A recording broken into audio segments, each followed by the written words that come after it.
اعوذ باللہ من الشیطان الرجیم بسم اللہ الرحمن الرحیم وَإِذْ قَالَتْ أُمَّةٌ مِّنْهُمْ لِمَ تَعِظُونَ قَوْمًا اللَّهُ مُهْلِكُهُمْ أَوْ مُعَذِّبُهُمْ عَذَابًا شَدِيدًا قَالُوا مَعْذِرَةً إِلَىٰ رَبِّكُمْ وَلَعَلَّهُمْ يَتَّقُونَ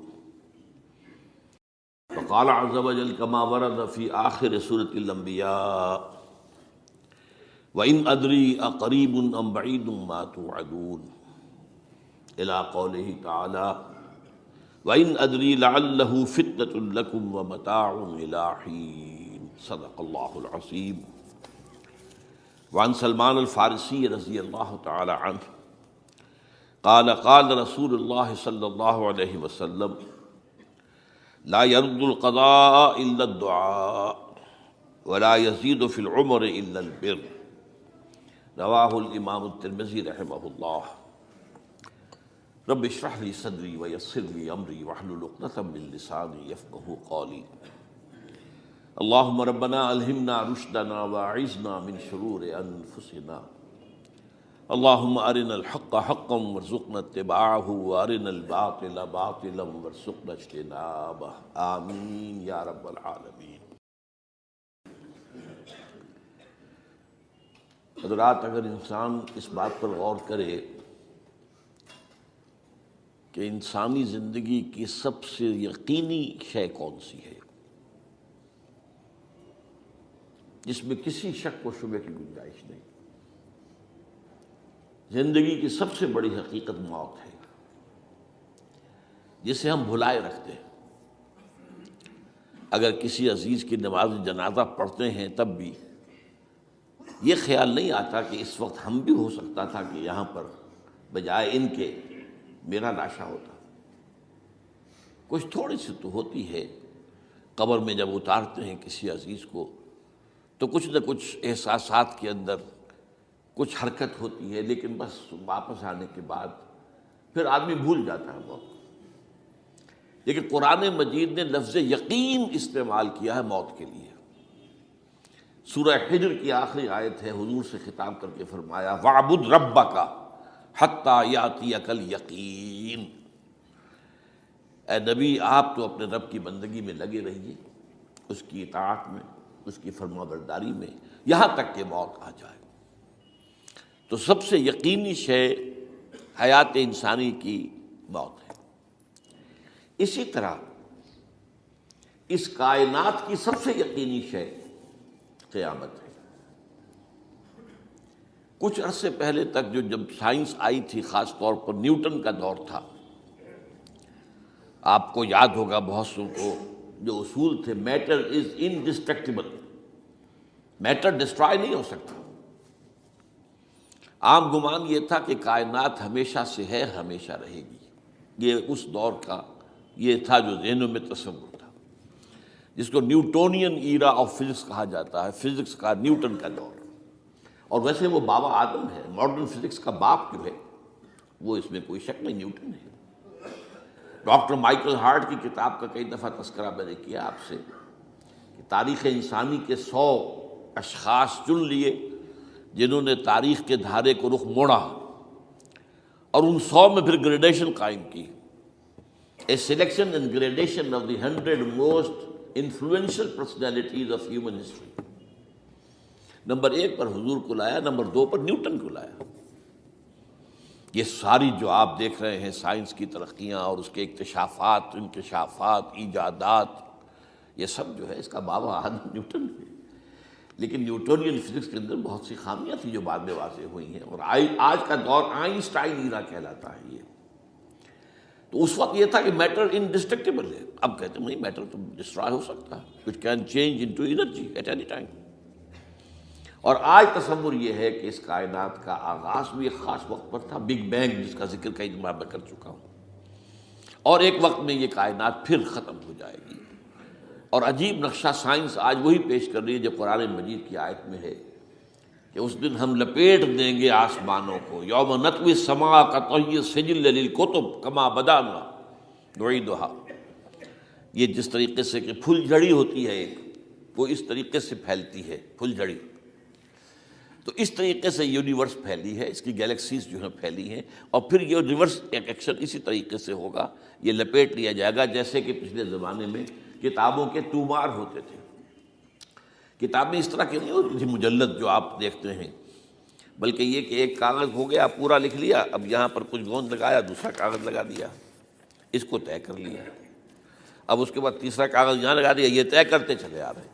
اس کو اسکرولز کہتے تھے، دی ڈیڈ سی اسکرولز بہت مشہور ہوئے ہیں کہ یہ جو بحیرہ مردار ہے اس کے قریب کی کچھ غاروں میں سے انجیل کے بہت پرانے مینuscripts جو برآمد ہوئے تھے تو ان کو ڈیڈ سی اسکرولز کہتے ہیں۔ تو یہی ہے۔ بہرحال میں نے عرض کیا کہ انسان کی انفرادی زندگی کی سب سے بڑی حقیقت موت، اس کائنات کی سب سے بڑی حقیقت قیامت۔ قیامت سے پہلے کے بارے میں ایک حقیقت ہے جس پر کہ ہر مسلمان کو یقین رکھنا چاہیے، اور وہ یہ ہے کہ اس قیامت سے پہلے پوری دنیا میں حق کا بول بالا ہوگا۔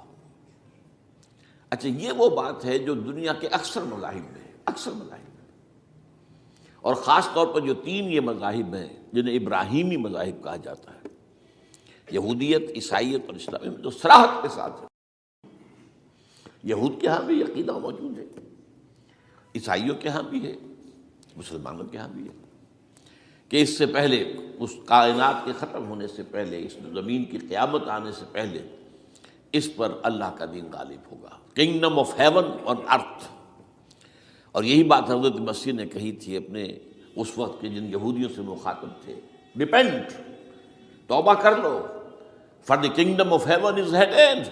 اب جو وہ ہے آسمانی بادشاہت آیا چاہتی ہے، وہ آسمانی بادشاہت تھی حضور کا ظہور صلی اللہ علیہ وسلم، جس سے کہ وہ آسمانی بادشاہت قائم ہوئی اور پھر پھیلی کتنے بڑے علاقے میں، لیکن بہرحال پوری دنیا میں نہیں پھیل سکی۔ وہ اس کے اسباب کیا تھے وہ اس وقت میرا موضوع نہیں ہے، لیکن پھیلنا ہے اس کو۔ اس سے قبل کیا ہونا ہے، یہ جو تیسری بات میں نے کہی ہے اس پر آپ کو یقین ہونا چاہیے، اس لیے کہ احادیث صحیح آ گئی ہے۔ قرآن مجید کا سورہ کبریٰ دلالت کرتا ہے اس پر کہ حضور کو بھیجا گیا غلبہ دین کے لیے، اور بھیجا گیا پوری نوع انسانی کے لیے۔ تو جب تک پوری نوع انسانی پر دین غالب نہ ہو، حضور کا مقصد بعثت ابھی مکمل نہیں ہے۔ اسی کو اقبال نے کہا تھا، وقت فرصت ہے کہاں، کام ابھی باقی ہے، نور توحید کا اتمام ابھی باقی ہے۔ یہ چمن معمور ہوگا نغمہ توحید سے، ایک وقت آئے گا کہ پورا یہ قرہ جو ہے نغمہ توحید کے ساتھ اس کا جو ہے گونج جائے گا، لیکن یہ کہ ابھی تو نہیں ہوا ہے، نہ ہونا ہے۔ اس سے پہلے کا معاملہ ایک ہے کہ جس کی خبریں دی گئی ہیں، اور وہ ہے کہ قیامت میں اس نظام دین حق کے غالب ہونے سے پہلے بڑی خوفناک جنگوں کا ایک سلسلہ ہے جس کی خبریں دی گئی ہیں۔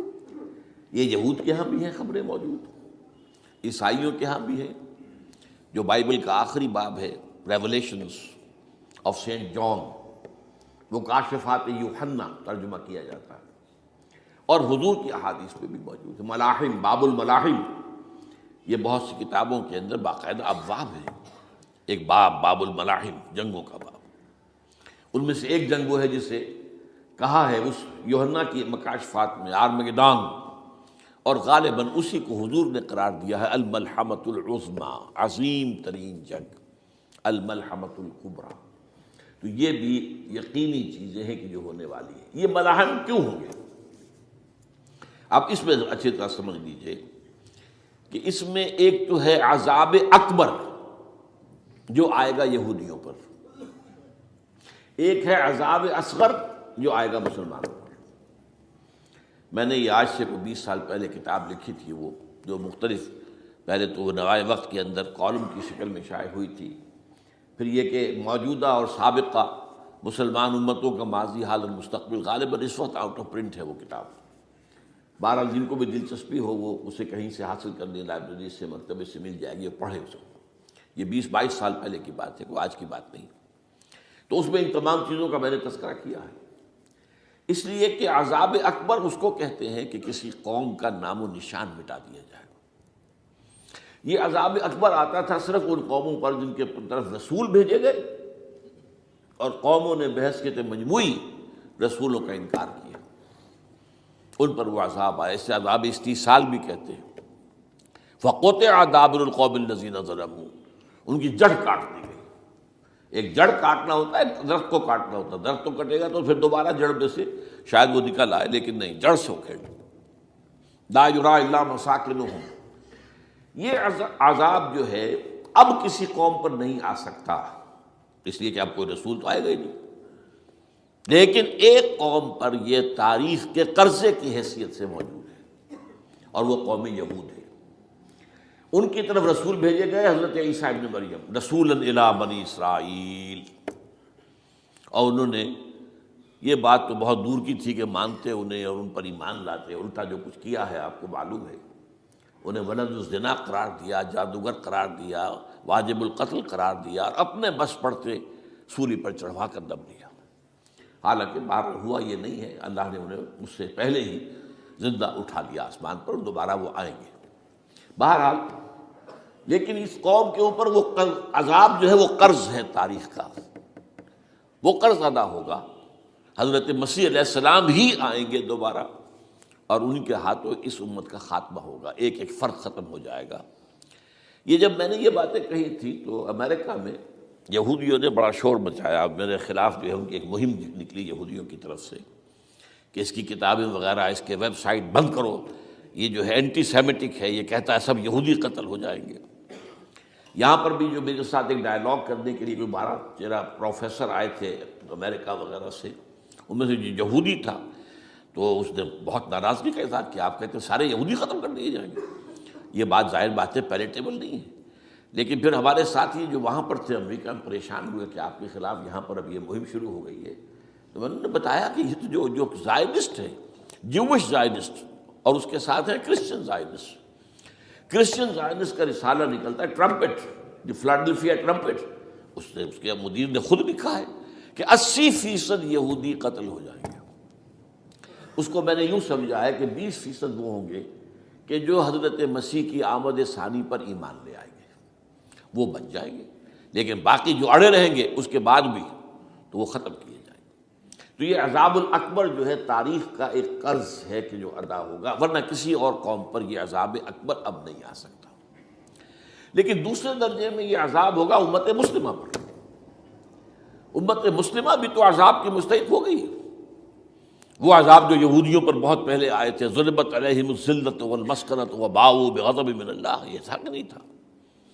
حالانکہ انہوں تو یہ خیال تھا کہ we are the chosen people of the Lord, ہم تو اللہ کی منتخب قوم ہے، وی آر دی، قرآن کہتا ہے کہ ان کا قول یہ تھا نحن ابناء اللہ واحباؤہ، ہم تو اللہ کے بیٹوں کی طرح ہیں اور اللہ کی جو ہے بہت چہیتے ہیں۔ کہ عذاب آئے، نبوکدنضر کے ہاتھوں آیا، اسیرینز کے ہاتھوں آیا، پھر یونانیوں کے ہاتھوں، الیگزینڈر دی گریٹ کے ہاتھوں آیا، پھر رومنوں کے ذریعے سے آیا، اور پچھلی صدی میں جرمنوں کے ذریعے سے آیا۔ تو عذاب آئے، یہ عذاب تو، لیکن قوم ختم نہیں ہوئی۔ وہ عذاب اکبر نہیں تھے، یہ عذاب مختلف حصوں میں آئے اور بڑی بڑی تباہیاں آئیں، لیکن وہ عذاب اکبر نہیں تھے۔ اسی طرح کے عذاب ہم پر بھی آئے، ہم پر کروسیڈرز آئے اور لاکھوں مسلمان قتل ہوئے۔ یروشلم ہمارے ہاتھ سے 88 برس تک نکلا رہا، اور اس پر عیسائیوں کا قبضہ رہا، ندیاں خون کی بہہ گئی مسلمانوں کی، اور پورا میڈیٹرینین کا ایریا جو ہے تقریباً قبضے میں رہا ہے عیسائیوں کے۔ پورا یورپ اس وقت آیا تھا۔ یہ جو کروسیڈ نا 250 برس تک وہ جاری رہے، waves after waves of the crusaders coming and attacking and conquering this cities. یہ جتنی بھی فلسطین وغیرہ کا علاقہ ہے اس کے اندر ان کا اثار ہے، اور شام کا علاقہ ساحلی۔ پھر آپ کو معلوم ہے ہمارے اوپر عذاب اس سے بھی بڑا، اس سے کئی گنا بڑا آیا تاتاریوں کے ہاتھوں، کروڑوں کے قریب انسان جو ہے مسلمان قتل ہوئے۔ پھر اس کے بعد آپ کو معلوم ہے کہ پھر یہ یورپین کولونیلزم آ گیا، جیسے ان پر آئے تھے یونانی اور پھر رومی اور اب پھر جرمن، ہم پر آئے انگریز آئے، کہیں ولندیزی آئے، کہیں ڈچ آئے، کہیں ہسپانوی آئے، کہیں اطالوی آئے، کہیں اسپینیئرز آئے، اور پورا کا پورا عالم اسلام ان کے زیر نگین آیا کہ نہیں آیا؟ دی کلونیل ایرا جسے آپ کہتے ہیں۔ تو وہ عذاب ابھی اس امت کے اوپر اور باقی ہے، ایک قرض ہے، اور وہ کیا ہے؟ یہ کلونیل ایرا جب ختم ہوا ہے، ہم آزاد ہونے شروع ہوئے، اب یہ ہمارے لیے ایک امتحان کا مرحلہ تھا بہت بڑا۔ آزاد ہو کر تم کیا کرتے ہو؟ پہلے تو ہم کہہ سکتے ہیں کیا کریں، ہمارے اوپر تو ہم تو مجبور ہیں، ہمیں غلام بنا لیا انگریزوں نے آ کر، ہمیں فرانسیسیوں نے غلام بنا لیا، ہمیں اطالویوں نے غلام بنا لیا، ان کی طاقت کے آگے ہم بے بس ہیں، لاچار ہیں. ٹھیک ہے، لیکن اب آزادی دے کر فَيَنظُرَ كَيْفَ تَعْمَلُونَ، اب تمہیں آزادیاں دے کر پھر اللہ دیکھے گا تم کرتے کیا کیا ہم نے.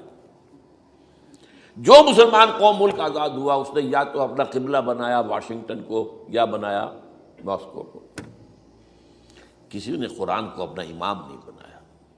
دعائیں مانگتے ہیں وَاجْعَلْهُ لَنَا إِمَامًا وَنُورًا وَهُدًى، لیکن اس کو امام بنانا، اپنا امام بنانا، اس کے پیچھے چلنا، اس کے احکام کو نافذ کرنا، اس کی شریعت کی تنفیذ کرنا، یہ اس کی تہذیب، اس کا تمدن دیا ہوا، اس کا معاشی نظام دیا ہوا، اس کو قائم کرنا، زیرو. اس لیے بہت بڑے عذاب کے ہم مستحق ہیں. بات کڑوی ہے، اچھی نہیں لگے گی، لیکن میں یہ آج سے نہیں کہہ رہا ہوں، میں سن 80 سے یہ باتیں کر رہا ہوں. نوٹ کر دیجیے اس بات کو. البتہ اس میں یہ ہے کہ اس امت کا معاملہ سب کا ایک جیسا نہیں، لیسو سواء، جیسے سورہ آل عمران میں کہا گیا ہے کہ یہ اہل کتاب بھی سب ایک جیسے نہیں، ان میں بھی کچھ نہ کچھ نیک لوگ تھے. امت قائمۃ آناء اللیل، راتوں کو کھڑے رہنے والے، عبادت کرنے والے موجود تھے. عیسائیوں میں احبار اور رہبان جو تھے وہ بڑے نیک لوگ تھے، اس وقت بھی موجود تھے. لیکن بحثیت مجموعی کا معاملہ کیا ہے اس کو دیکھنا پڑتا ہے، بحثیت مجموعی صورتحال کیا ہے. تو صورتحال کیا ہے کہ ہم نے کہیں بھی اللہ کے دین کو قائم نہیں کیا. مذہب تو ہے، لیکن ظاہر بات ہے کہ جرم جو ہے تو پوری امت کا، لیکن سب برابر نہیں ہے. سب سے بڑے مجرم عرب مسلمان. کیوں؟ انہیں اللہ نے جو مقام دیا وہ کسی اور کو نہیں دیا. حضور ان میں سے تھے، یہ رتبہ بلند ملا جس کو مل گیا، رسول عربی ہے نا. نمبر 2، ان کی مادری زبان میں اللہ کی کتاب موجود ہے، انہیں اس کو سمجھنے کے لیے کوئی نئی زبان پڑھنے کی ضرورت نہیں ہے. کوئی ہمارے لیے تو یہ صرف پڑھیں، نحو پڑھیں، یہ پڑھیں، وہ پڑھیں، تب کہیں جا کر اپنی آنکھ سے قرآن پڑھیں، ورنہ ترجمہ پر گزارا کریں. ترجمہ ظاہر بات ہے انسپائر نہیں کر سکتا آدمی کو. ترجمہ تو سیکنڈ ہینڈ نالج ہے. جب آپ ترجمہ پڑھ رہے ہیں تو گویا کہ آپ اس مترجم کی آنکھ سے پڑھ رہے ہیں، اپنی آنکھ سے تو نہیں پڑھ رہے. لہٰذا یہ سب سے بڑا عذاب تو ان پر آنا ہے. وہ جو میں بیان کر چکا ہوں گریٹر اسرائیل کے قیام کا معاملہ کیا ہے، تباہی تو انہی ملکوں پر آئے گی نا. وہ شام ہے، عراق ہے، اس کے لیے پہلا قدم اٹھایا تھا، ابھی تو اس کو ناکام بنا دیا ہے. اللہ تعالیٰ کی جو بھی حکمت ہے. جو عراق پر حملہ تھا وہ اصل میں اس لیے تھا کہ گریٹر اسرائیل کی طرف پہلا قدم تھا. شیرون نے کہہ دیا تھا یہ جو پڑا ہوا ابھی کہیں مرا نہیں ہے. اس نے کہا تھا جیسے یہ صدام کی حکومت ختم ہوئی ہے، اس کے مجسمے گرائے گئے ہیں، کہ ان قریب عراق پر ہمارا قبضہ ہوگا. یہ اصل میں تھا اس گریٹر اسرائیل کی طرف پہلا قدم. لیکن بہرحال ہونا نقشے جو اب آ رہے ہیں دنیا میں اب تو بہت عام ہو گیا. 1906 سے 2006 سے چھپا ہوا نقشہ ہے وہ، اور ہمارے اخبارات میں اس کا آدھا ابھی آیا ہے. باقی آدھا تو دیا ہی نہیں گیا ہے. باقی آدھا ہے مڈل ایسٹ سے متعلق. وہاں جو نئی تقسیم ہونی ہے، عراق کے 3 حصے ہونے ہیں. ایک حصہ کردستان کے ساتھ مل جائے گا، وہ گریٹر کردستان، ایران کا کردستان، عراق کا کردستان، ترکی کا کردستان ملا کر ایک کردستان. جیسے ہمارے ہاں پاکستان کا بلوچستان، افغانستان کا بلوچستان اور ایران کا بلوچستان ملا کر گریٹر بلوچستان بنے گا. یہ ان کے نقشہ، یہ نقشہ تو اس میں دیا گیا ہے جو اب اخبارات میں چھپے. وہ اگلا حصہ جو ہے وہ میں آپ کو بتا رہا ہوں. اور جو سعودی عرب کے ٹکڑے ہوں گے کہ ایک چھوٹی سی ریاست بنا دی جائے گی مکہ مدینہ شہروں کے اوپر مشتمل. یہ ویٹیکان ہوگا، جیسے ویٹیکان سٹی ہے روم کے اندر، یہ عیسائیوں کا ایک بڑا مرکز ہے. تو ایک چھوٹی سی حکومت اسے کہتے ہیں، علیحدہ ہے. وہاں اطالوی حکومت کا قبضہ نہیں ہے، وہاں پہ ان کی اپنی حکومت ہے، پوپ کی حکومت ہے. ایسے ایک ویٹیکن، گویا کہ ایک مسلم ویٹیکن بنا دیا جائے گا مدینہ. یہ ان کے نقشے ہیں. یہ نہ سمجھے کہ ایسا ہوگا، یہ تو اللہ جانتا ہے. لیکن یہ کہ جو ہوگا وہ تو میں نے کئی دفعہ کہا، وہ تو اللہ کو معلوم ہے. یمکرون و یمکر اللہ، وہ اپنی سے چالیں چل رہے ہیں، اللہ اپنی چال چل رہا ہے. لیکن نقشوں کی یہ بہرحال اس میں جو بھی ہے یقیناً ایک حد تک کامیابی انہیں ہوگی جس کی خبریں ہمیں دی گئی ہیں. گریٹر اسرائیل ایک دفعہ قائم ہوگا، سعودی عرب سے بھی شمالی حصہ لے لیا جائے گا. مدینے میں داخل نہیں ہو سکیں گے بس. اچھا، مکے کو وہ کلیم ہی نہیں کرتے، مکے سے انہیں کوئی سروکار نہیں ہے. لیکن یہ کہ مدینے کو وہ کہتے ہیں یہ ہمارا ہے، ہمیں یہاں سے نکالا گیا تھا، اور وہاں لیکن حدیث میں ہے کہ مدینے میں داخل نہیں ہو سکے گا دجال اور اس کی جو فوج ہے، لیکن باقی شام، عراق، فلسطین، لبنان اور ترکی کا جنوبی حصہ اور مصر میں جو ہے یہ سینائی پیننسلا کے ساتھ ساتھ سارا، وہ اس پر تو رو رہے ہیں ابھی تک یہودی کہ کیوں واپس کر دیا سینائی پیننسلا، 1967 وار میں ہم نے جیتا تھا اسے، بعد میں وہ اسحاق ریبن اور یاسر عرفات کے درمیان دوستی کروائی تھی کلنٹن نے، جس کے نتیجے میں وہ واپس آیا ہے، لیکن یہ کہ وہ واپس لے گئے، اور اس کے علاوہ جو فرٹائل علاقہ ہے نائل کے ڈیلٹا کا وہ بھی ان کی شامل ہے۔ تو اس ظاہر بات ہے جب یہ ہوگا تو بڑی تباہی آئے گی، اس میں تو کوئی شک ہی نہیں۔ تو سب سے بڑی تباہی مسلمانان عرب پہ آئے گی، اور کیوں ہوگی؟ مستحق ہیں اس کے، انہوں نے اس کے باوجود کہ قرآن ان کی اپنی زبان میں ہے، انہوں نے اس قرآن کو اپنا امام نہیں بنایا۔ نمبر 2 پر میں ہمیشہ کہتا رہا ہوں کہ جو مسلمانان عجم، اگر فرض کیجئے کہ 140 کروڑ مسلمان اس دنیا میں ہیں تو 30 کروڑ کے قریب جو ہیں وہ عرب ہیں، باقی 110 کروڑ جو ہیں، 1 ارب سے زیادہ تو غیر عرب مسلمان ہیں۔ ان میں سب سے بڑے مجرم جو ہیں وہ ہم مسلمانان پاکستان، ہم نے ایک تقسیم کرائی اسلام کے نام پر، ہم نے کہا کہ ہم اسلام کا نظام قائم کریں گے، اور اللہ نے ہمیں معجزے کے طور پر عبور عطا کر دیا پاکستان۔ اب قمری حساب سے 63 برس گزر چکے ہیں، جو آپ 61 کہتے ہیں، اگر قمری حساب رکھیں 63 برس ہو چکے، کہاں ہے وہ اسلام؟ لہذا مستحق۔ لیکن اب اس میں یہ ضرور ہے کہ ابھی پاکستان کے معاملے کو میں سمجھتا ہوں کہ ہینگنگ ان دی بیلنس والا معاملہ ہے، ابھی نہیں کہہ سکتے، اللہ تعالیٰ شاید کوئی توفیق دے دے، کوئی معجزہ ہو جائے، کیونکہ میرا تو یقین یہ ہے کہ یہ قائم بھی معجزے سے ہوا ہے، جس پر میں نے تفسیراً کتاب میں لکھا ہوا ہے اپنی استحکام پاکستان، اور اب کوئی دوبارہ معجزہ ہو سکتا ہے، اور وہ معجزہ کیا ہوگا کہ پوری قوم میں توبہ کی ایک کیفیت پیدا ہو جائے، اللہ کے کرنے سے ہو سکتی ہے۔ تمام انسانوں کے دل جو ہے اللہ کی 2 انگلیوں کے مابین ہے، حضور نے ہمیں خبر دی ہے، جدھر چاہتا ہے پھر دیتا ہے، تو کوئی عجب نہیں کہ ایسا ہو جائے۔ بہرحال اس اعتبار سے میں آپ سے عرض کر رہا ہوں کہ یہ پاکستان کے بارے میں نے جو آپ کو 2 آیتیں سنائی ہیں سورہ انبیاء کی، اس آخر کے حصے میں آئی ہیں سورہ انبیاء میں، وَإِنْ أَدْرِي أَقَرِيبٌ أَمْ بَعِيدٌ مَا تُوعَدُونَ۔ دیکھو لوگوں، مجھے یہ معلوم نہیں ہے کہ جس عذاب خداوندی کا تم سے وعدہ کیا جا رہا ہے وہ قریب آ گیا یا دور ہے۔ یہ حضور سے کہا جا رہا ہے، قل، آپ یہ کہہ دیجیے، ان ادری اقریب ام بعید ما توعدون۔ ساتھ ہی یہ بھی فرمایا وَإِنْ أَدْرِي لَعَلَّهُ فِتْنَةٌ لَكُمْ وَمَتَاعٌ إِلَىٰ حِينٍ، اور مجھے نہیں معلوم، ہو سکتا ہے کہ یہ تمہارے لیے ایک فتنہ بن کر معاملہ آ گیا ہو اور ابھی تمہیں اور مہلت دے دی جائے۔ اس حوالے سے ہم نہیں کہہ سکتے، اب آپ کو معلوم ہے میں تفصیل سے بیان کر چکا ہوں جس طریقے سے مجموعی طور پر پاکستان کا گھیراؤ کیا گیا ہے، اور جس طریقے سے یہ جتنا نیو کونز کا اور کرسچن اور جو جیوش زائنسٹ ہیں، اور اب ان کے اندر اضافہ کیجیے اب ہندو زائنسٹ کا، اب یہ جس طریقے سے گھیرے کے اندر لے رہے ہیں پاکستان کو، جس طرح بھارت کی فوج افغانستان میں بھی آ رہی ہے، اس نے اپنے کتنے قونصل خانے کھولے ہوئے ہیں افغانستان میں، کس لیے؟ جو کچھ وہ ہو رہا ہے بلوچستان کے اندر، جو کچھ ہمارا پورا صوبہ سرحد ہے، اور اس سے آگے بڑھ کر جو کچھ کراچی میں ہو رہا ہے، یہ سارے معاملات جو ہیں وہ دیکھ لیجئے تو گویا کہ باہر سے ہمارا گھیراؤ مکمل ہو چکا ہے، اور اس میں یہ ہے کہ تازہ جو بمبئی کے اندر جو ہوئے ہیں معاملات وہ نوٹ کیجئے کس طریقے سے اب اسے کہا جا رہا ہے کہ کچھ مسلمانوں نے کیا ہے، حالانکہ اس کے اندر سب سے بڑا ثبوت یہ ہے کہ ایک ہندو ہیمنت، جس نے کہ وہاں ساری تحقیقات کی کہ سمجھوتا ایکسپریس کو جو اڑایا تھا کس نے اڑایا تھا، اس کی انہوں نے کہا جب کی ہے تحقیقات، اب یہ اس کو گیو دم دی کریڈٹ، ہندو قوم کے اندر کم سے کم یہ بھی بات موجود ہے، جہاں وہ بدماشیاں ہیں وہاں یہ بھی ہے، یہ خیر بھی ہے، جہاں برائیاں ہیں ان کے اندر وہ خوبیاں بھی ہیں۔ ان کا ایک کمیشن ہے، اس نے صاف ایک ہندو کو، اور ہندو بھی سرونگ کرنل کہا یہ ہے ماسٹر مائنڈ، اس نے کروایا، اور وہ گرفتار ہوا، serving kernel of Bharat army. تو اب ظاہر بات ہے کہ اس کو مارا گیا ہے بمبئی میں، اس کو مسلمان کاہے کو مارے گے؟ مسلمانوں کا تو وہ کہ محسن تھا، وہ مسلمان کس وجہ سے اسے مارے گے؟ اسے مارنے والے کون ہیں؟ وہی ہندو زائنسٹ کہہ لیجئے ان کو، یا ہندو تشدد پسند کہہ لیجئے، جو پاکستان کو ختم کرنے پر تلے بیٹھے ہوئے ہیں۔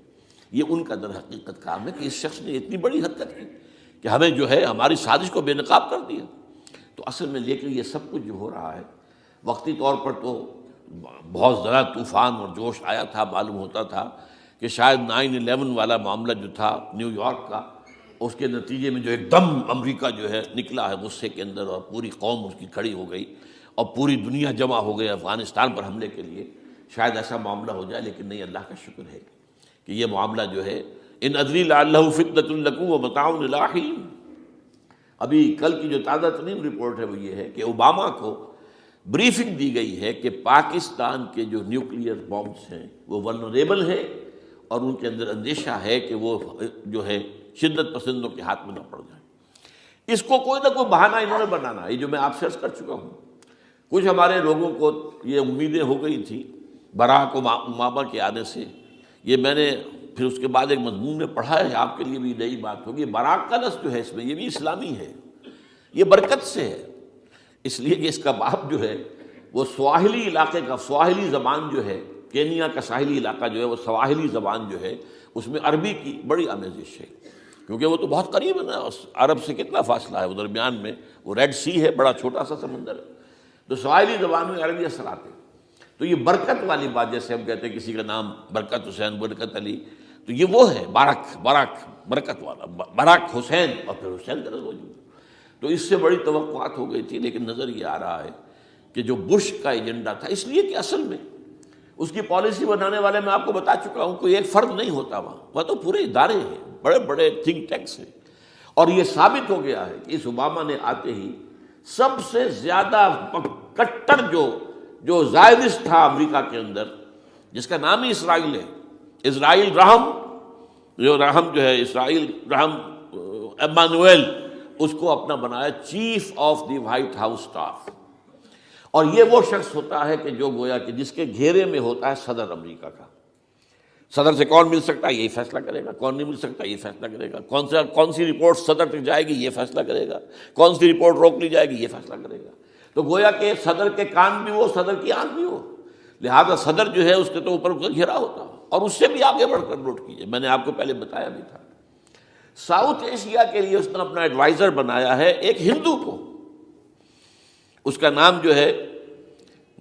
نام ہے سونال شاہ، اور یہ جو ہندوؤں کی تنظیم ہے، جو انتہائی جو ایکسٹریمسٹ ہندو ہیں، وشوا ہندو پریشد، یہ وشوا سری پرشانت ہے، جس کا اسٹوڈنٹ ونگ ہے بجرنگ دل کا یاد۔ ساؤتھ ایشیا سے مراد بھارت اور پاکستان، اس کے معاملات میں اس کا ایڈوائزر جو ہے سونال شاہ ہے۔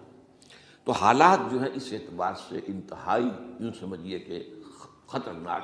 اور دوسری طرف اندرون معاملہ کیا ہے؟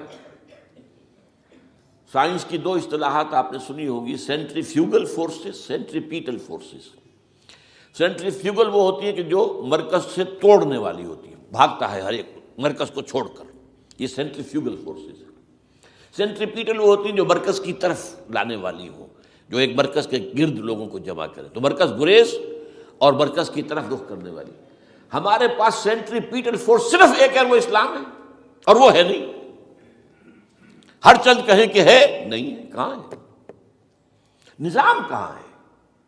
مذہب تو ہے، مذہب تو انڈیا میں بھی ہے، مذہب امریکہ میں بھی ہے، مذہب کی تو کوئی کمی نہیں ہے۔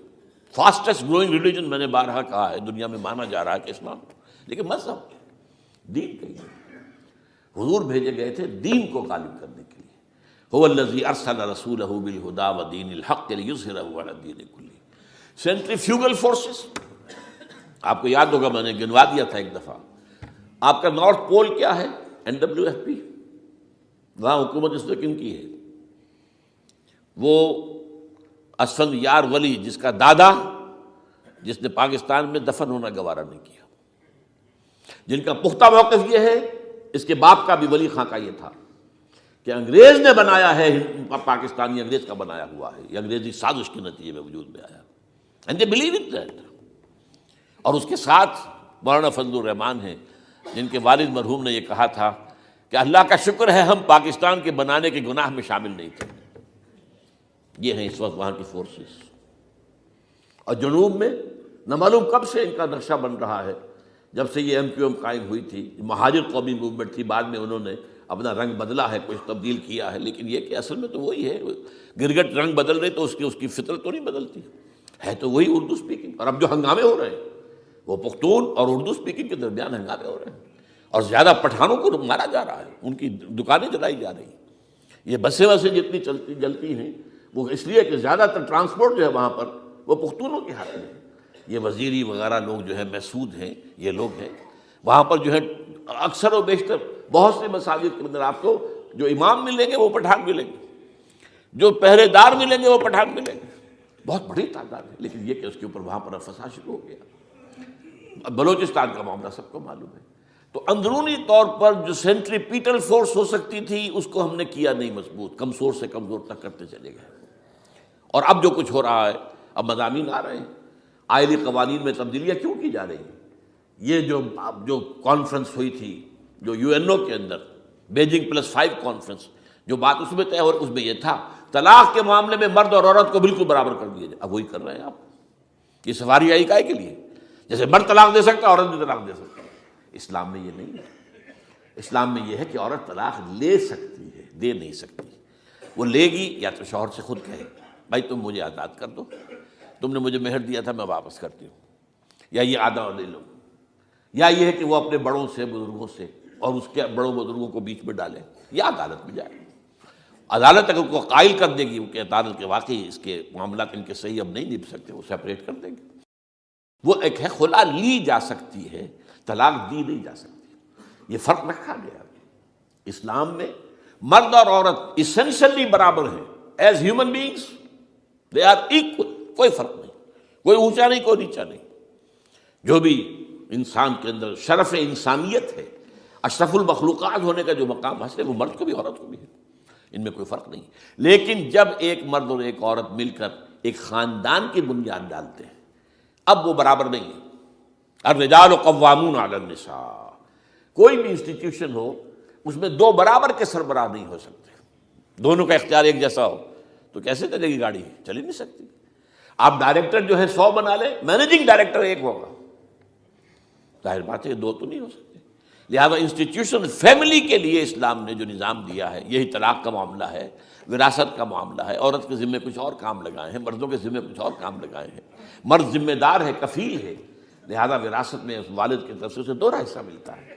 لڑکی کی کوئی ذمہ داری ہے ہی نہیں. وہ تو بلکہ شادی بھی ہوگی تو شوہر سے مہر لے گی، لڑکا شادی کرے گا تو مہر دے گا. تو یہ تمام چیزیں جو ہیں آرٹیکولیٹڈ ہیں، یہ ایک دوسرے کے ساتھ منطقی طور پر جڑی ہوئی ہیں، اور وہ جو ہے تباہ کرنے کر تلے ہوئے ہیں ہمارے خاندانی نظام کو. عورت اور مرد کو برابر کر دیا جائے. یہ سارا، اور اس سے پہلے جو آیا تھا معاملہ وہ بھی تقریباً یہ ہے کہ زنا کے معاملے سے جو خوف ہو سکتا تھا عورت کو وہ ختم ہو جائے. اس لیے کہ عورت کا معاملہ کیا ہے، اگر زنا سے حمل رہ گیا تو اس کا ثبوت تو آ گیا، کوئی اور گواہ ہے یا نہیں ہے، یہ حمل کہاں سے لائی ہو تم؟ ٹھیک ہے، طے کیا کر دیا. پرچہ بھی درج نہیں ہو سکتا اس کا جب تک کہ 4 چشمدید گواہ جا کر کسی مجسٹریٹ کے سامنے گواہی نہ دیں کہ ہم نے اپنی آنکھوں سے دیکھا ہے. تب پرچہ درج ہوگا، تحقیق اس کے بعد ہوگی. یہ کہاں ہوگا؟ اس کا مطلب ہے وہ خوف ختم، جو خوف ہو سکتا تھا، جو عورت کو روکتا ہے. ایک تو یہ کہ ہمارے ہاں وہ جو بھی آبادی کا معاملہ تھا اور یہ جو برتھ کنٹرول کے معاملے نے آ کر خوف ختم کیے تھے. اور اس کی باقاعدہ جو ہے امریکہ میں، یورپ میں تعلیم دی جاتی ہے. ٹین ایجرز کو اسکولوں کے اندر سکھایا جاتا ہے کہ تم جو چاہو کرو، لیکن یہ کہ یہ ذرا یہ احتیاط کرو. بس اللہ نہ خیر سمجھ. وہی اسی رنگ پر ہماری تہذیب کو لے جانا چاہتے ہیں. اب یہ دونوں نقشے ایسے ہیں کہ جس کے نتیجے میں جیسا کہ میں نے عرض کیا، محسوس ایسا ہوتا ہے. یہ میں ابھی کہہ رہا ہوں، میں یقین سے نہیں کہہ سکتا. وَإِنْ أَدْرِي لَعَلَّهُ فِتْنَةٌ لَكُمْ وَمَتَاعٌ إِلَىٰ حِينٍ. ہو سکتا ہے، ہوپنگ اگینسٹ ہوپ، ہو سکتا ہے کوئی معجزہ آ جائے اللہ تعالیٰ کی طرف سے. جیسے کہ پہلے معجزہ آیا تھا تو خدایا آن کرم بارے دیگر کو نے اللہ دوبارہ بھی معجزہ دکھا، اور ان تمام سختیوں سے، ان تمام سے ہمیں گزار کر اس کا امکان موجود ہے. امکان کو میں نفی نہیں کر سکتا، اس لیے کہ اللہ کی قدرت ہے. یخرج الحی من المیت، مردے سے زندہ کو برآمد کرتا ہے. ایک قوم مر چکی ہو، اس میں سے ایک زندہ قوم برآمد ہو جائے. جیسا کہ میں نے پچھلے سال جو تحریک چلی تھی جو وکلا کی، تو میں نے کہا تھا کہ مجھے یہ گمان ہوا کہ میں یہ سمجھ بیٹھا تھا کہ یہ قوم بالکل مر چکی ہے، لیکن نہیں، جان ہے۔ یہ میں اس سے پہلے یہ جملہ کہا کرتا تھا، it's no use whipping the dead horse, لیکن میں نے کہا نہیں، جان ہے اس میں۔ ہمارے ہاں کا پڑھا لکھا طبقہ، تعلیم یافتہ لوگ، انہوں نے جو سختیاں جھیلی ہیں، جس طریقے سے کہ مصائب برداشت کر کے انہوں نے اس تحریک کو برقرار رکھا، اب تک رکھا ہوا ہے، یہ بہت بڑا کارنامہ ہے، اور اس سے معلوم ہوتا ہے، اس سے کچھ نہ کچھ امید کی کوئی کرن پھوٹتی نظر آتی ہے۔ لیکن باقی جو لوگ کہتے ہیں کہ نہیں بس یہ تو بنا ہے اللہ کے حکم سے اور قائم رہے گا، ان سے میں کہا کرتا ہوں کہ وہ اللہ کی سنت سے واقف نہیں ہے۔ اللہ کی سنت سزا کی بھی تو ہے نا۔ اللہ تعالیٰ رسی دراز کرتا ہے، ایک دم کھینچ بھی لیتا ہے، یہ بھی اللہ کی سنت ہے۔ مہلت دیتا ہے، پھر ایک دم جو ہے ایک وقت کے اوپر آ کر فیصلہ بھی کر دیتا ہے۔ جو عجب نہیں، ڈرتے رہنا چاہیے، کچھ پتہ نہیں۔ ما غرک بربک الکریم، یہ قرآن مجید میں یہ مضمون کئی بار آیا ہے کہ لوگوں کو بعض اوقات شیطان جو ہے یہ دھوکہ، اللہ بڑا کریم ہے، بڑا غفور ہے، بڑا رحم کرنے والا۔ بھائی وہ کریم ہے، غفور ہے، لیکن منتقم بھی ہے۔ انا من المجرمین منتقمون، ہم ان مجرموں سے انتقام لے کر رہیں گے۔ وہ تو منتقم بھی تو ہے، وہ سزا بھی تو دیتا ہے۔ اس نے جہنم جو ہے یہ کوئی ڈیکوریشن پیس کے طور پر تو نہیں بنائی ہے، کس لیے بنائی ہے؟ وہ تو ہم نے فیصلہ کیا ہے، لَأَمْلَأَنَّ جَهَنَّمَ مِنَ الْجِنَّةِ وَالنَّاسِ أَجْمَعِينَ، یہ میں نے طے کیا ہوا ہے۔ تو اللہ تعالیٰ جو ہے سزا بھی دیتا ہے، تو اللہ تعالیٰ ہمیں اس سے بچائے۔ بہرحال ہو سکتا ہے کہ اس کے بعد بھی اللہ تعالیٰ ہمیں اور مہلت دے دے، اور اس مہلت کے لیے اس کرنے کا کام کیا ہے؟ کرنے کا کام یہ ہوگا دعا اور توبہ۔ پہلے توبہ کی جائے پھر دعا، ورنہ دعا قبول نہیں ہوتی۔ پہلا کام توبہ ہے۔ یا ایھا الذین آمنوا توبوا الی اللہ توبۃ نصوحا، اے اہل ایمان اللہ کی جناب میں توبہ کرو، خالص توبہ۔ کیا مطلب ہے؟ اپنی زندگیوں میں سے شریعت کے خلاف، ویسے بھی اخلاقیات کے خلاف، جھوٹ، دغا، فریب، دھوکہ، غبن، سب کو ختم کرو۔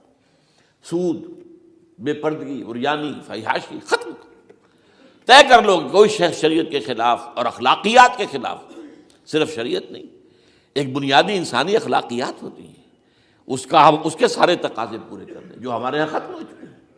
میں نے جیسا کہ بارہا کہا ہے کہ اس وقت دنیا کی سب سے بڑی منافق ترین قوم جو ہے مسلمانان پاکستان ہے۔ جھوٹ اور وعدہ خلافی اور اس کے ساتھ جو ہے وہ غبن کا معاملہ جتنا ہمارے ہاں ہے، آپ پوری دنیا میں آپ کو کہیں نہیں ملے۔ تو اس لیے پہلے توبہ کی جائے اور پھر دعا کی جائے۔ اس لیے میں نے آپ کو حدیث سنائی ہے کہ اللہ کے فیصلے کو بھی کبھی کبھی دعا جو ہے لوٹا دیتی ہے، لیکن وہ دعا کب ہو؟ جب آپ نے اللہ کے ساتھ اپنا معاملہ صحیح کر لیا ہو۔ فرمایا حضور نے، جو میں نے ترمذی کی روایت آپ کو سنائی، لا يرد القضاء الا الدعاء، اللہ کا فیصلہ بھی کبھی کبھی اللہ تعالیٰ کسی فیصلے کو مؤخر کر دیتا ہے۔ حضرت یونس علیہ السلام کی قوم پر اللہ کا فیصلہ آ چکا تھا، عذاب کے آثار شروع ہو چکے تھے، پوری قوم نے توبہ کی، اللہ تعالیٰ نے عذاب کو جو ہے وہ وہاں سے ہٹا لیا ان کے سروں پر سے، اور ایک مدت تک کے لیے انہیں مہلت بخشی دے دی۔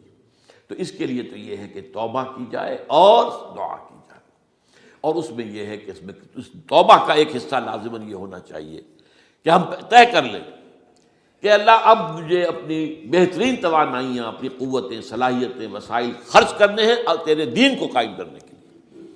اس کے لیے کسی نہ کسی جماعت کے اندر، جس کو بھی آدمی سمجھے کہ ہاں یہ بہترین جماعت ہے، یہ صحیح ترین جماعت ہے، یہ واقعی اسلام کو قائم کرنے کے لیے کام کر رہے ہیں، اور واقعی اس طریقے سے کر رہے ہیں جس طریقے سے وہ ہو سکتا ہے، اگر آپ اس پر لیکن لازم سمجھیں لا اسلام الا بالجماعہ، کوئی اسلام نہیں ہے جماعت کے بغیر۔ یہ حضرت عمر رضی اللہ تعالیٰ عنہ قول ہے، اور حضور کی حدیثیں تو میں نے بارہا آپ کو سنائی ہے۔ انی آمرکم بخمس اللہ امرنی بہن بالجماعۃ والسمع والطاعۃ والہجرۃ والجہاد فی سبیل اللہ، میں تمہیں 5 باتوں کا حکم دے رہا ہوں، اور یہ 5 باتیں وہ ہیں جن کا اللہ نے مجھے حکم دیا ہے، جماعت، سمع و طاعت اور جہاد و ہجرت، یہ 5 باتیں۔ تو اس لیے توبہ کے اندر یہ لازمی جز ہونا چاہیے کہ اب ان صلاتی و نسکی و محیای و مماتی للہ رب العالمین، یہ فیصلہ کر لیجئے۔ اس کے بعد یہ ہے کہ اللہ تعالیٰ اس پر استقامت عطا فرمائے، اس کی بھی خود دعا کیجئے کہ اللہ اب تو نے مجھے یہ ہدایت دے دی ہے، تو اب لا تزغ قلوبنا بعد اذ ہدیتنا وہب لنا من لدنک رحمۃ انک انت الوہاب۔ ایک دوسری آخری بات میں آج صاحب سے کہہ رہا ہوں، ڈرتے ڈرتے اگر خدا نہ خواستہ خدا نہ خواستہ خدا نہ خواستہ خاکم بدہن، اگر پاکستان کے لیے بھی اللہ تعالیٰ کی طرف سے آخری سزا کا فیصلہ ہو گیا ہو، جس کے چرچے ہیں، تیری بربادیوں کے مشورے ہیں آسمانوں پر، وہ آسمان اوپر کے آسمان اور ہیں، زمین کے آسمان بھی تو ہیں نا، یہ امریکہ، یہ وائٹ ہاؤس، یہ پینٹاگون، یہ جو ہے اسٹیٹ ڈپارٹمنٹ، یہ سب جو کیا ہے، نیٹو کا ہیڈ کوارٹر، یہ ساری چیزیں کیا ہیں؟ تو تیری بربادیوں کے مشورے ہیں آسمانوں میں، اور اس کے لیے خبریں وہ دیتے آ رہے ہیں۔ بہت سے لوگ کہتے ہیں یہ خام خواہ کے ہیں ان کے، یہ ہمارا صرف بھی ہماری بددلی پیدا کرنے کے لیے نہیں، لیکن یہ کہ جو کچھ انہوں نے نقشے بنائے تھے وہ نقشے تو پورے ہوتے چلے آئے۔ 1897 میں یہودیوں نے جو فیصلے کیے تھے، 20 برس کے بعد بالفور ڈیکلریشن کی شکل میں وہ فیصلہ آ گیا، یہودیوں کو فلسطین میں آبادی کا حق دے دیا گیا، Balfour declaration 1917، only 20 years later. اس کے 20 سال بعد 48 میں اسرائیل قائم ہو گیا۔ کوئی تصور کر سکتا تھا پچھلی صدی کے اندر یہودیوں کی حکومت قائم ہو جائے گی دنیا میں؟ کہیں امکان کوئی نہیں تھا۔ پوری دنیا میں پھر ادھر ادھر پھیلے ہوئے، منتشر، جسے وہ ڈائسپورا کہتے ہیں، اور یورپ میں تو شدید نفرت تھی ان سے۔ لیکن یہ کہ جس طرح انہوں نے رفتہ رفتہ وہاں پر قدم جمائے ہیں، جس طرح ان کو اپنے قابو میں لیا ہے، جس طرح ان میں مذہبی تقسیم پیدا کی ہے، کیتھولکس کی اور پروٹیسٹنٹس کو اعلی کار بنایا ہے، سیکولرزم اور اس کے بعد سود پر مبنی معیشت کا نظام وہاں نافذ کیا ہے، بینک کا نظام قائم کیا ہے۔ ای بنوک، ای فکر چالاک یہودیوں کا قائم کرنا ہے یہ بینک کا نظام، اور سب سے پہلا بینک انہوں نے انگلینڈ میں قائم کیا تھا۔ تو ان کی جو باتیں ہیں وہ تو پوری ہو رہی نظر آ رہی ہیں، ان کے نقشے جو ہیں ان کے سامنے آ رہے ہیں ہمارے۔ تو اس حوالے سے ہو سکتا ہے خاکم بدہن، اگر خدا نہ خواستہ یہ لکیر ختم ہو جائے، تب بھی ظاہر بات ہے زمین تو کوئی ختم نہیں ہو جائے گی، اللہ کی زمین ہے۔ کیا پاکستان نہ بنتا تو ہمارے ذمے نہیں تھا کہ اللہ کے دین کو دنیا میں قائم کرنے کی جد و جہد کرتے؟ وہ تو بحیثیت مسلمان ہمارا فرض ہے۔ کیا حضور اکثریت میں تھے عرب میں؟ وہ تو اقلیت میں بھی نہیں تھے، ایک آدمی تھا اللہ کا بندہ کھڑا ہوا ہے، جو جنہوں نے ایک مرتبہ حضور کی بات سنی ہے اور جا کر کہا ہے اپنی قوم، یا قومنا اجیبوا داعی اللہ، اے ہماری قوم کے لوگوں، اس اللہ کی طرف دعوت دینے والے کی پکار کو سنو، لبیک کہو۔ تو کوئی عجب نہیں، یہ جو اقبال نے الفاظ کہے ہیں، تو نہ مٹ جائے گا ایران کے مٹ جانے سے، نشے میں کو تعلق نہیں پیمانے سے، اور ہے آیا فتنہ تاتار کے افسانے سے، پاسباں مل گئے کعبے کو صنم خانے سے۔ تاتاریوں کے ہاتھوں کروڑوں مسلمان قتل ہوئے، اور پھر وہی تاتاری مسلمان ہو گئے۔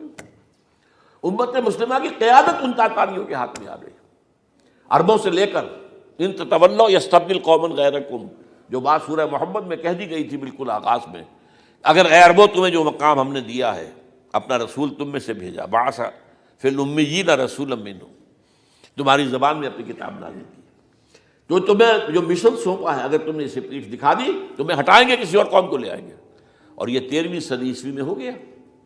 1258 میں آخری خلیفہ بنو عباس کا اسے محل سے نکالا ہے مستعصم باللہ کو، اور ایک جانور کی کھال میں لپیٹ کر ڈال دیا ہے گلی میں، اور گھوڑے دوڑا دیے اس کے اوپر۔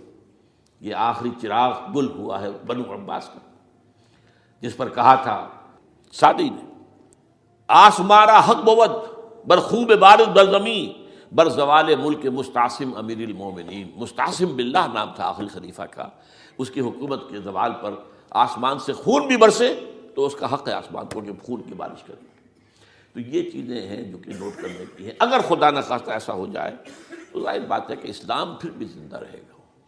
ہم مر سکتے ہیں، اسلام نہیں مرے گا، اسلام کو تو رہنا ہے۔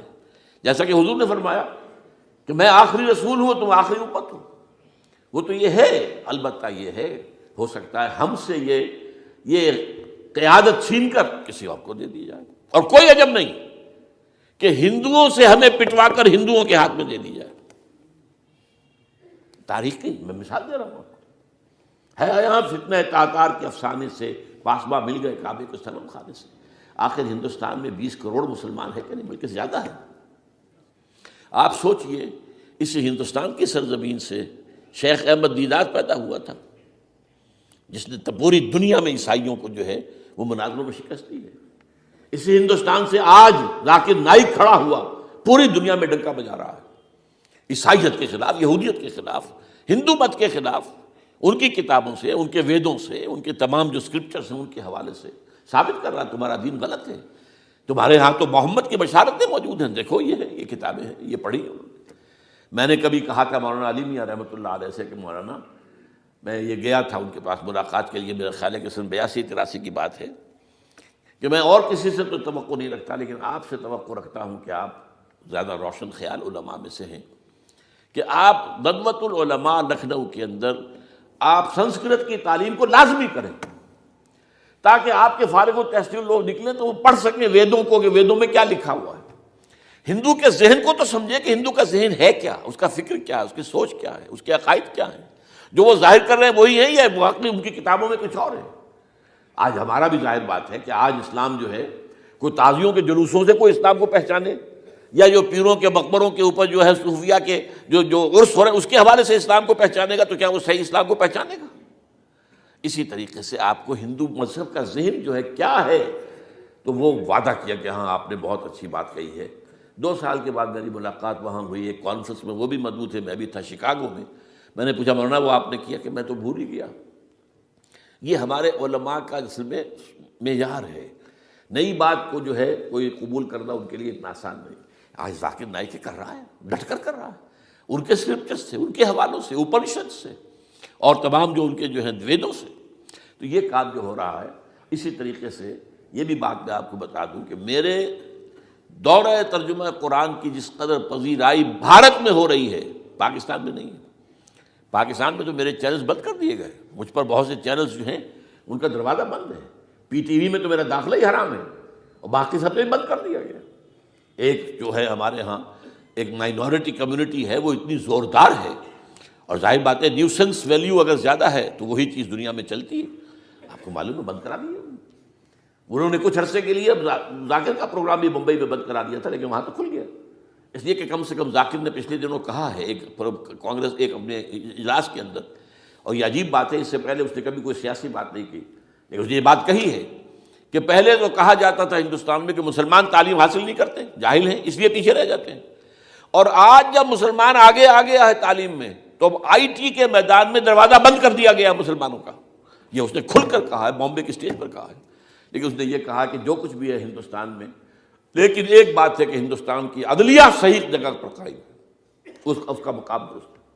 آپ سوچئے ہمارے ہاں اس کا تصور ہے کہ اس طریقے کی انکوائری کمیٹی آئے اور اس طرح کھل کر اس کا جو ہے لوگوں کے سامنے اس کو بیان بھی کر دیا جائے؟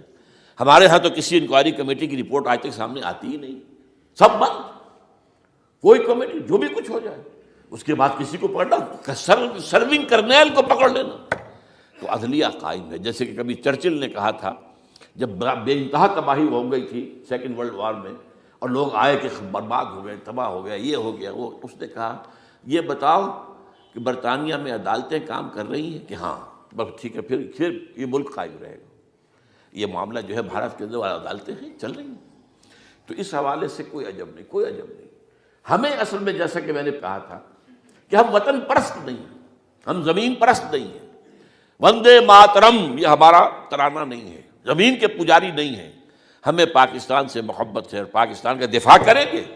اور بڑے عمدہ بات ہے کہ اس موقع پر جو ہے تمام ہماری جو اپوزیشن پارٹیز ہیں وہ جا کر جمع ہو گئی ہیں، آل پارٹیز کانفرنس کے اندر یکجہتی کا ثبوت دیا ہے۔ یہ اسلام کے لیے ہونا چاہیے، صرف ایک خطہ زمین کے لیے نہیں۔ اصل میں شے جو ہے ہمیں جو مقصود ہے وہ اسلام ہے۔ تو کوئی عجب نہیں ہے کہ جس طریقے سے پچھلے دنوں ہمارے یہ بہت اہم آدمی ہیں، آپ کو معلوم سید قاسم محمود صاحب بے شمار کتابوں کے مصنف ہیں، یہ دلی گئے تھے اور اس سے آگے بھی گئے مختلف جو ہیں یو پی کے شہروں میں۔ انہوں نے واپس آ کر جو خط لکھا تھا، پھر ندائے خلافت میں شائع بھی کر دیا تھا کہ وہاں تک گلی کوچوں میں آپ کا نام گونج رہا ہے، اس درجے وہاں پر یہ درس قرآن کا معاملہ جو ہے۔ اور اگر آپ نے کبھی پیس ٹی وی پر وہ دیکھے ہوں میرے 10 لیکچر جو میں دے کر آیا تھا آج سے 4 سال پہلے، 15,000 افراد، اور یہ کہنے میں 15,000 نہیں ہے، ورنہ تو اسے 50,000 کا بھی کہا جا سکتا ہے میں کو، وہ تو گنتی اس لیے ہے کہ کرسیاں رکھی گئی تھی 15,000، اور ساری کرسیاں فل تھی اور بھی لوگ کھڑے ہوئے تھے، تو 15,000 پلس۔ کہیں پاکستان میں تو آج تک یہ بات نہیں ہوئی ہے، لیکن یہ کوئی عجب نہیں۔ قرآن مجید میں سورہ انعام میں نقشہ کھینچ دیا گیا ہے، حضور سے کہا گیا اے نبی آپ مایوس اور بددل نہ ہوں، اگر یہ مکے والے ہماری اس کتاب قرآن کی قدر نہیں کر رہے تو ہم نے ایک قوم کو تیار کر رکھا ہے جو اس کی ناشکری نہیں کریں گے، ناقدری نہیں کریں گے۔ ان یکفر بہا ہؤلاء، اگر یہ لوگ مکے والے آپ کی قوم اگر یہ کفران نعمت کرے گا قرآن کا تو ہم نے ایک اور قوم کو تیار کر رکھا ہے، وَوَكَّلْنَا بِهَا قَوْمًا لَيْسُوا بِهَا بِكَافِرِينَ، وہ اس کی ناقدری نہیں کریں گے۔ اب دیکھ لیجیے معجزہ کیا ہوا، مدینے میں تو حضور کا قدم مبارک بھی نہیں پہنچا اور وہاں انقلاب آ گیا۔ آپ کے دو ادنا خادم، ادنا شاگرد گئے ہیں، اور مصعب بن عمیر اور عبداللہ بن ام مکتوم جو نابینا تھے رضی اللہ تعالیٰ عنہما، اور وہاں انقلاب آ گیا، دونوں قبیلے ایمان لے آئے، ساری ان کی جو ٹاپ کی لیڈرشپ تھی ایمان لے آئی، اور وہ یثرب جو ہے مدینۃ النبی بن گیا، وہ دارالہجرت بن گیا۔ تو کوئی عجب نہیں، تو ہمیں تو چمٹے رہنا اسلام کے ساتھ اور اس کے لیے اپنی جد و جہد کو جاری رکھنا ہے، اور اس ملک کے اندر بھی ہر خیر کی بات کی ہم دعوت دیتے رہیں گے، مشورے دیتے رہیں گے۔ البتہ یہ ہے کہ لوگ کہہ سکتے ہیں کہ تم کس قوم کو، یہ تو ختم عذاب ہونے والا ہی ہے، بس کس کو ڈرا رہے ہو؟ تو اس لیے میں نے آیت پڑھی تھی، اذ قالت امۃ منہم لم تعظون قوما اللہ مہلکہم او معذبہم عذابا شدیدا، جبکہ ایک قوم نے کہا کیوں ان کو وعظ کہہ رہے ہو، کس لیے؟ کچھ حاصل نہیں، اب ان پر تو اللہ کا عذاب آ کر ہی رہے گا اور عذاب علیم آ کر رہے گا۔ تو انہوں نے جواب دیا، قالوا معذرۃ الی ربکم، ہم اپنے رب کے حضور میں جا کر معذرت تو پیش کر سکیں گے، اے اللہ ہم چمٹے رہے تیرے دین کے ساتھ، اے اللہ ہم نے اپنے آپ کو وابستہ کیے رکھا، اپنی بہترین صلاحیتیں اور قوتیں اور اپنی توانائیاں صرف کی ہیں اے اللہ اس کام کے لیے۔ اور یقین کا لفظ بھی میں نے شروع میں کہا تھا آپ سے، موت اور قیامت، اور دو مرتبہ آیا ہے قرآن کے بارے میں، ان ھذا لھو الحق الیقین، انہ الحق الیقین،